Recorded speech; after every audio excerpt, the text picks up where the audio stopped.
Jelaskan konsep ekonomi makro. Ekonomi makro adalah ilmu ekonomi yang mempelajari perekonomian secara keseluruhan atau dalam skala besar. Ekonomi makro membahas hal-hal seperti pendapatan nasional, inflasi, pengangguran, pertumbuhan ekonomi, dan kebijakan pemerintah dalam menjaga kestabilan ekonomi. Tujuan ekonomi makro adalah menciptakan kondisi ekonomi yang stabil, meningkatkan kesejahteraan masyarakat, serta menjaga pertumbuhan ekonomi negara. Yang kedua, apa yang Anda ketahui mengenai kebijakan fiskal, kebijakan moneter, kebijakan perdagangan luar negeri, dan kebijakan sektor real. Yang pertama, kebijakan fiskal adalah kebijakan pemerintah yang berkaitan dengan peraturan, penerimaan, dan pengeluaran negara seperti pajak dan APBN.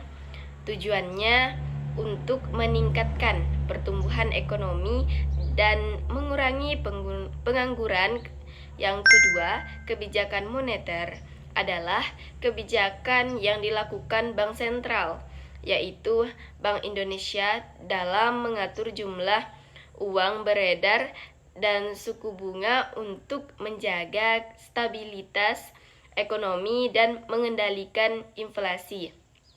Yang ketiga, kebijakan perdagangan luar negeri adalah kebijakan pemerintah dalam mengatur kegiatan ekspor dan impor agar perdagangan internasional dapat meningkatkan pendapatan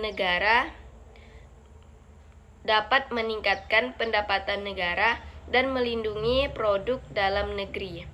Yang keempat, kebijakan sektor real adalah kebijakan yang bertujuan meningkatkan produksi barang dan jasa, membuka lapangan pekerjaan, dan meningkatkan kegiatan usaha di masyarakat.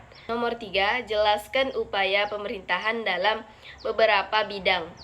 A. Meningkatkan pendapatan nasional. Pemerintah dapat meningkatkan pendapatan nasional dengan membangun infrastruktur, meningkatkan investasi, mendukung UMKM, dan memperluas kesempatan kerja sehingga produksi nasional meningkat.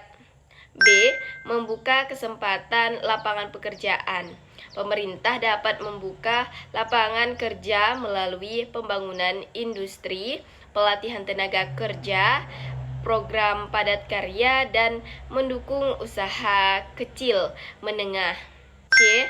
Meningkatkan kapasitas produksi secara nasional. Pemerintah dapat memberikan bantuan teknologi, meningkatkan kualitas sumber daya manusia, menyediakan bahan baku, dan memperbaiki sarana produksi agar hasil produksi meningkat. D.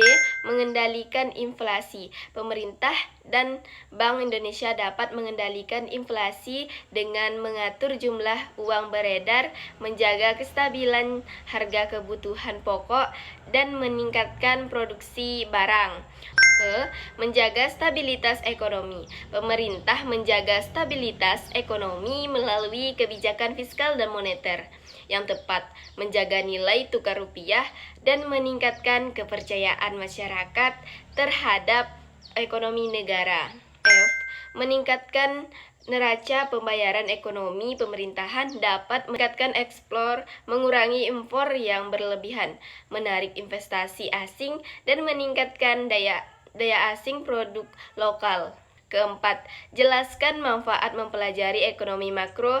Manfaat mempelajari ekonomi makro adalah membantu memahami kondisi perekonomian negara, mengetahui penyebab inflasi dan pengangguran, memahami kebijakan pemerintah, serta membantu masyarakat dan mahasiswa dalam mengambil keputusan ekonomi yang lebih baik. Kelima, apa yang Anda lakukan dalam rangka mendukung pertumbuhan ekonomi Indonesia sebagai mahasiswa? Sebagai mahasiswa, saya dapat mendukung pertumbuhan ekonomi Indonesia dengan belajar secara sungguh-sungguh, meningkatkan keterampilan dan kreativitas, mendukung produk lokal, menggunakan teknologi secara positif, serta ikut berwirausaha atau menciptakan inovasi yang bermanfaat bagi masyarakat.